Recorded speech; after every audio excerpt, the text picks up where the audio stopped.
Also, a word of caution this morning. Some of this video may be disturbing. The good news is Highway 101 is open again, north and south of Tillamook. Here's the bad news. It'll take days, perhaps weeks, to hose down and scrape off, block after long block, tons of mud.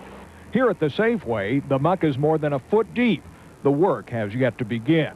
While downtown Tillamook dries out and cleans up, out on the farms, the rebuilding has just begun. It was the worst experience I've ever had in my life. I've never seen anything like this. It really was.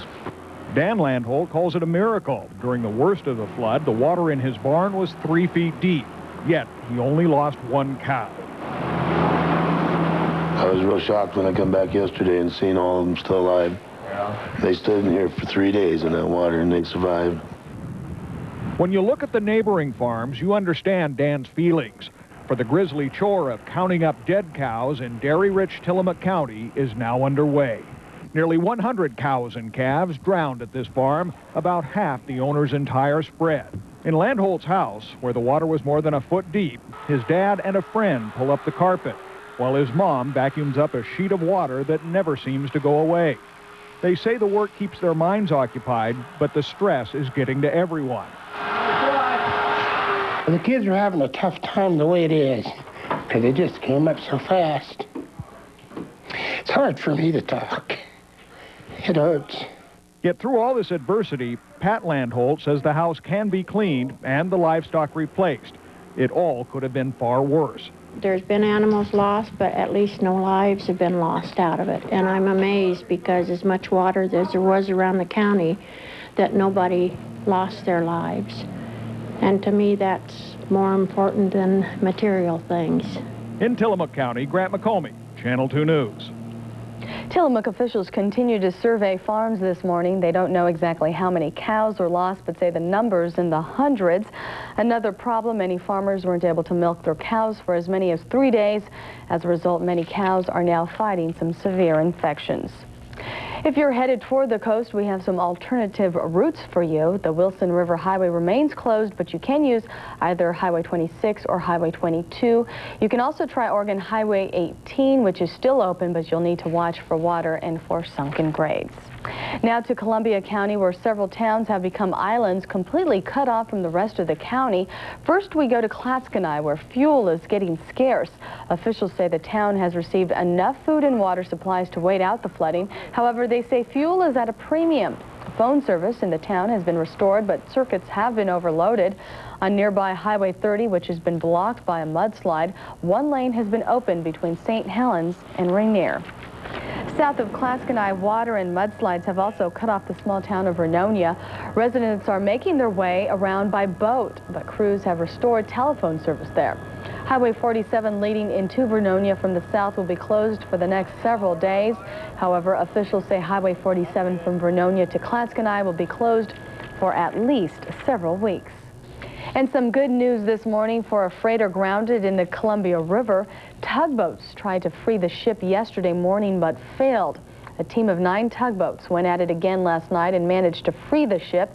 After that, it was anchored in the shipping channel near Puget Island, and that's where it stayed overnight. We showed you the pictures. Up next, we talked to the man who caught the incredible scene on tape and the man whose truck was caught in the middle of it. Our Channel 2 News exclusive report is straight ahead. This fat-free and healthy segment was brought to you by Legacy Heart Services. It can happen to them. It can certainly happen to me. We want to see it from the beginning to the end. We want to make sure these people get out of this mess, and we honestly do care about them and hope they make it out, and hope they make it out safely. The U.S. Bancorp Tower in downtown Portland. That's a live picture of the River Place.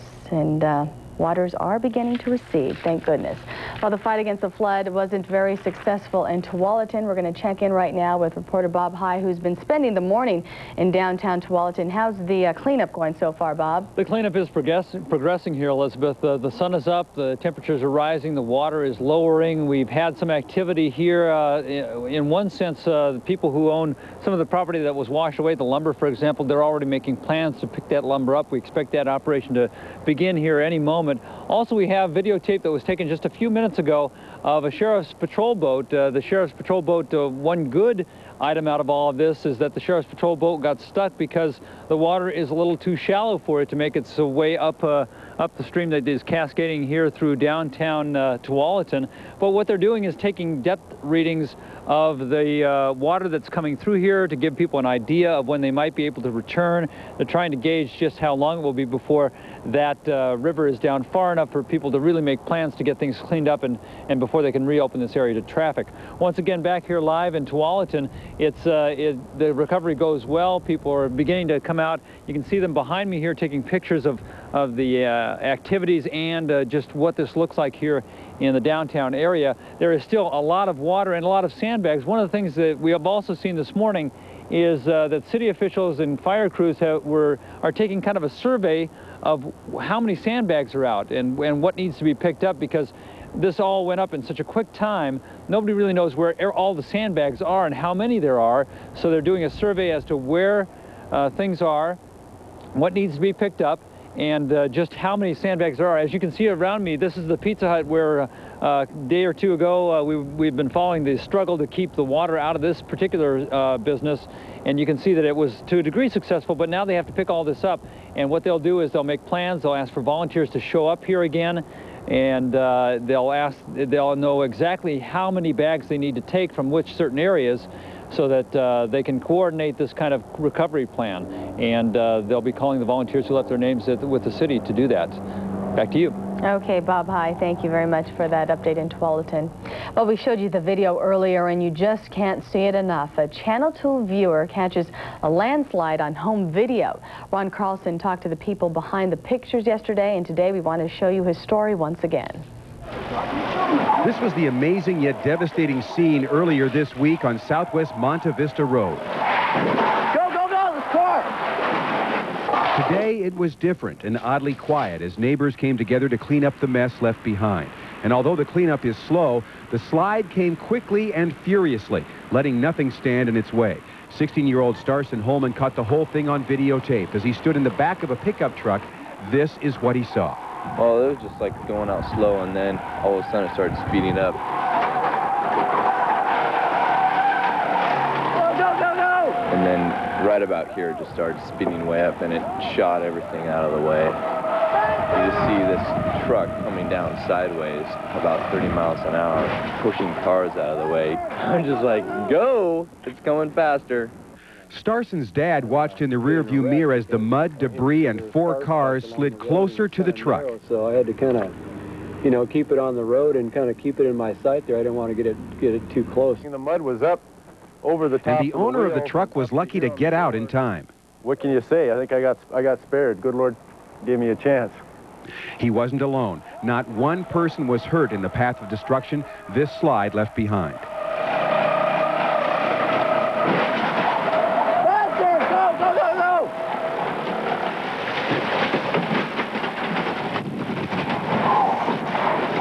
Keep going, keep going! Go,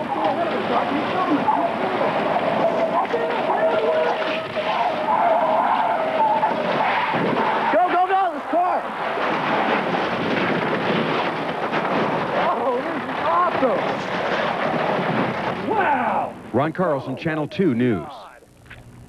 It looks like the driver of a pickup truck washed off the road near Salem was not quite so fortunate. Police found the flooded truck, but not its driver, on Highway 99 just north of Salem. Witnesses say a man drove a brown 1980 Datsun pickup into the water, but it never made it out. More than 100 people watched as Oregon State Police pulled the truck out. Police are still searching for the driver of that truck. Across the Salem area, volunteers are pitching in to help flood victims as the water begins to recede. More than 30 Northwest Medical Team volunteers gathered to help residents of the Pioneer Village Retirement Center put their lives back together. The volunteers attacked the mess with mops, brooms, and other cleaning supplies. Northwest Medical Teams is helping with flood relief in the Portland area as well. It's a big concern across much of our area this morning, drinking water. Ed Teachout takes us to Marion County to show us how people are coping with the shortage. The sandbags are coming off, but the floodwaters that threaten the Moberg's home haven't gone. They now have a muddy, filthy lake where golfers used to tee off. The water in front of her house isn't any cleaner. It's murky from raw sewage the flood flushed from city sewers. It doesn't smell so far yet, though, so I was worried it was going to smell. Warnings are going out to several communities. We do have contaminated water. Boil your tap water before you drink it. In Salem, water quality is okay. It's quantity they're running out of. We do have a crisis. We have about 4 days of water supply left if things continue like they are today. Rivers are so choked with silt, cities like Portland can no longer use them as a source of water. The solution? Cut the water you use in half. We don't flush the toilet every time we go in there, and I haven't run the dishwasher for about 3 days, and I took a bath this morning, but I only filled the tub half full, and I haven't done laundry for 3 days. Everybody's got to pitch in on this one. It's going to be a big emergency if they don't. An emergency that's only going to get worse until the floodwaters clear up. In Salem, Ed Teachout, Channel 2 News. Here's the latest information we have on the drinking water situation in Oregon. Portland, Salem, Amity, Gresham, and Sandy are under water conservation orders. There's no water in Clatskanie and Tierra del Mar. And the following Oregon areas are being told they need to boil their water: Gates, Mill City, Turner, Wheeler, Yamhill, and Crystal Springs. You also need to boil water if you live in Molalla, Carlton, Youngs River, Lewis and Clark, Mapleton, or the Siltcoos Heights area. Other areas that need to boil water include Brownsville, Jefferson, Idana, St. Helens, Estacada, and Corbett. We have no reports of water shortages in Washington State, but some people living in outlying areas do need to boil water, so please check with your local authorities. The effects of the Great Flood of '96 are being felt by those with and without damaged property. On Hayden Island, residents and business owners are being allowed back in to check on the damage to their property. For some, there is little to go back to. The flood washed out Trillion lumber. That'll prove difficult not only for the business owner, but for now jobless employees. It's hard because I got 30 families that don't have a job anymore, and all their insurance and everything will be gone. It's going to be tight. I'm going to have to just try to budget and see what I can do. Like many Trillium's owners, never thought they'd need any flood insurance. Now they're hoping a low-interest FEMA loan will help them get back onto their feet. Efforts to save a Portland landmark have paid off half a century later. A soggy Oaks Park looks like a total loss, but there's a small victory in this big picture. The hardwood roller skating rink is floating on barrels atop several feet of water. The rink was destroyed in the 1948 flood, and designers wanted to make sure that that never happened again. So they rigged some barrels under the wood floor so it could float if it was cut loose. When the water started to rise, the floor rose safely above the barrels. It's the question everyone is asking: what's up with the weather? Tonight on Town Hall, we'll try to get some answers. From record rain to record winds to sudden snow and the worst flooding in decades, we've seen our share of weather extremes this winter. On Town Hall, we'll go beyond the immediate emergency to find out what's causing our wild winter and whether more harsh weather is on the way. We'll find out why some people blame housing developments for making the damage worse, and we'll turn the camera toward the media. What do you think of extended coverage, if it's a help or just hype? Join our host, Jeff Gianola, for Town Hall. That's tonight on Spirit 2 at 6 o'clock. Well, more flood coverage is coming up. We'll go back to one of the worst spots hit by the flooding, Lake Oswego. So stay with us.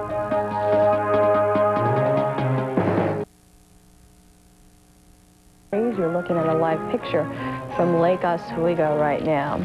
Well, flood waters left some Lake Oswego residents homeless overnight as nearby creeks turned into rivers and waterfront property became underwater property.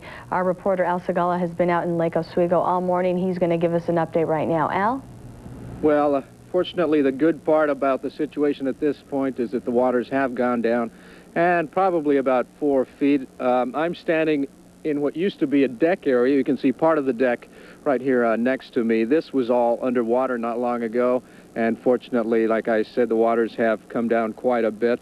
If we look across this canal that feeds into Lake Oswego, you can see some of the damage, and this is a lot of what we've seen throughout this area, and these are boat houses that have been torn apart by the rush of the waters that came through here. You can also see that boat that is still inside, and obviously the roof has collapsed partly onto the boat itself. We're going to walk a little bit down the canal and show you another problem here. This is the bridge here on the South Shore part of Lake Oswego, and you can see a boathouse that is literally just rammed in underneath the bridge, and actually that green section that you see is what's left of what was a boat encased inside that boathouse. So you can see just how high and how furious the waters rushed through here not long ago. And fortunately, those waters are now decreasing. That means that folks around here can breathe a little sigh of relief at this point. This deck, once again, that you just saw was submerged at one point, and now, fortunately, we can see it. I'm told that there's another deck still about 2 feet below this. It's just amazing just how much has happened throughout this area. And as I was saying, now what we're going to see is partly that cleanup process begin. We have homes not far from here that found themselves underwater, so those folks will be able to hopefully get back inside those homes and start taking care of the damages that have occurred here. Elizabeth, back to you. Hey, Al, you showed us that houseboat and boat that were lodged under that bridge. You yourself used to live on a houseboat, is that right? I used to live on a houseboat exactly on the Columbia. What we actually saw is actually a boathouse, so that's where we keep boats at. The houseboat's a little different. Fortunately, it's like a regular house. And the neat thing about a houseboat, or the nice thing about a houseboat in this type of situation, is that you're going to obviously rise up with the dock, with the water level itself. And I hope that's what happened to many of the houseboats over along Hayden Island and that area along the Columbia. Okay, Al Segala, thank you for that live report out in Lake Oswego. Well, another area that was hit pretty bad by the flooding occurred in Tualatin. We're going to check in right now with Bob High. He's standing by. And just a few minutes ago, Bob, the sheriff was out there assessing the water situation, right? That's right. And we've also seen in the last couple of minutes, we'd be shooting in the sun, so we can't show it to you, but some of the crews have already started picking up some of the lumber here this morning. That's happening just in the last couple of minutes, some of that lumber that was washed away in yesterday's floods. And you can see the water behind me is still going pretty fast, and at least a foot, maybe a couple of feet here is left in downtown. And look at the tree that you see, the sapling that was planted here. It was pushed over by the floodwaters. You can see that kind of indicates just how strong some of the currents were here. We've also had a lot of people here videotaping, kind of recording this. Mark, if you spin around, there's a guy doing it even as we speak, taking pictures of youngster skipping down through the mud. Some of the people that are taking pictures here, Bob Reitmeyer is among those folks, and your family's down here, Bob, but what's your impressions of what's going on here? It's just unbelievable. We've lived here in about 9 years now. Yeah, and I've just never seen anything like it before. Yeah. You're taking pictures just to capture this for your kids? Yeah, just so they can have something to remember it by. Oh, man. And you had mentioned that you were just down here Thursday night. There was a little bit of high water out here. Nothing impressive. I don't think anybody expected this. Oh, so you're shocked by the whole thing? Yeah, Oh. totally. And is this your youngster here? This is Rachel and Rebecca. Rachel, what do you think of what's out there? They're not Rachel. This is Rebecca. Rebecca, I'm sorry. What do you think of this? I don't know. Don't know. No impression? No? Okay, Rachel, what do you think? I think that it's really scary because it's usually, I've never seen it like this. It's scary. Well, everybody's okay, though. Nobody hurt, so that's a good thing, I guess. It's changed the school. It took 40 minutes to get her to school on Friday. Really? Because of the traffic going down Boone's Ferry. Oh. Which would normally be, 10 minutes tops. No, and so you're still dealing with things. I think this week, probably. Yeah, okay. Till this goes away. Thanks, folks. Enjoy it. Those are some of the impressions of the folks here. Obviously, everybody's glad that no one was really seriously injured, but a long time recovery for the Tualatin area, and still a lot of water to deal with out here, Elizabeth. Okay, it looks like folks of all ages are captivated by the sight. Bob High, thank you. Still ahead, disasters can sure bring out the volunteer spirit, but in one case, it's not people helping people, it's people helping pets. We'll tell you about it when we come back. She saw his face. I want to know who did this! She heard his voice. He needs to kill me because I've seen him. So getting him out of her life You cannot run away from this. isn't an option. Look, I can be scared, but I can't be helpless. Or is it? He will come back. When he does, we'll both be ready for him. Joanna Kearns in a world premiere event. No one could protect her. Tonight on KATU Spirit 2. You could go someplace else, but you won't get IHOP pancakes. What kind of pancakes does your restaurant serve? The flat kind?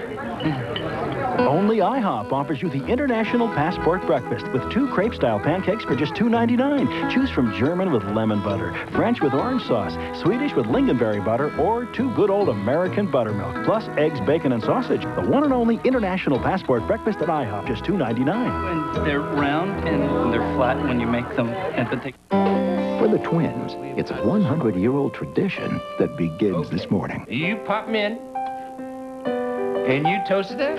Introducing Thomas's English Muffins, a breakfast classic with nooks and crannies that toast up crisp and golden for a delicious taste just like Mr. Thomas made them over 100 years ago. What's going on? Happy Sweet's birthday, Grandpa. The goodness of Thomas's English Muffins, an American tradition for over 100 years, now in Portland. If you're considering placing a manufactured home on your own property, then visit the Land and Home specialists at Bonanza Homes. At Bonanza, we offer complete land and home services, including property development, financing with the best lenders in the business, and more than 100 floor plans. At Bonanza, we make a land and home package easy anywhere in Oregon. Visit your nearest Bonanza Homes for more information. In Milwaukee, across from the Bomber, or on Southeast 82nd Avenue. And remember, Bonanza guarantees the best price. Rely on Channel 2 weather reports, brought to you by University of Oregon. Welcome back to Channel 2 News this Sunday morning. It's 8:50 and 47 degrees. You're looking at a live picture from our Smith Tower, Vancouver camera. We do have some world news to tell you about this morning, starting with a massive landslide in Japan. An avalanche of rock and mud has trapped a bus and at least 1 car in a highway tunnel in northern Japan. Officials say as many as 20 people may be buried in the debris. A boulder the size of a 20-story building peeled away from the mountain and crashed through the roof of the tunnel yesterday. Attempts to blast the rock into the sea have failed this morning, and hopes are fading that any survivors will be recovered from the tunnel. In London, a car bomb rips apart buildings and leaves peace hanging by a thread. The Irish Republic Army, or IRA, has claimed responsibility for the half-ton bomb.